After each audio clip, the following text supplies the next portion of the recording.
The book Rich Dad Poor Dad by Robert Kiyosaki contains some interesting ideas on wealth. In this video, I'm going to talk about one of the best lessons I took away from the book and how it can apply to your life. Rich Dad Poor Dad challenges how we think about assets and liabilities. If you go to a bank to apply for a loan, you'll be asked to list your assets and liabilities. Your assets are things like your home, car, boat, furniture, TVs, and other possessions. Liabilities are things like your credit card, any loans for cars, student loans, or your mortgage. This is pretty straightforward, but Rich Dad Poor Dad suggests a different definition for assets and liabilities. It suggests that assets are anything that generates income for you over time. An investment property is an asset because it brings you rental income. Shares or stock in a company are assets because they give you dividend income. The key point with assets is that they're not only worth something, they also produce you a positive cash flow. In other words, they put money in your pocket over time. With these definitions, Rich Dad Poor Dad questions whether your home, car, or boat are assets at all.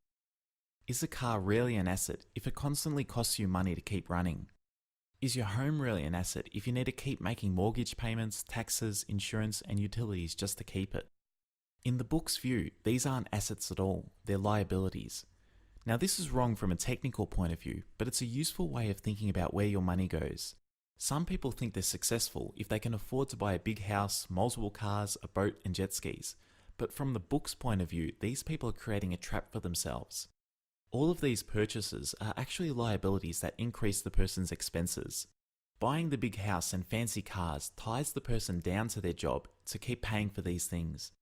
They create financial commitments and restrict the person's financial freedom. What if instead of buying a second or third car, that money is put towards an income-producing asset such as shares?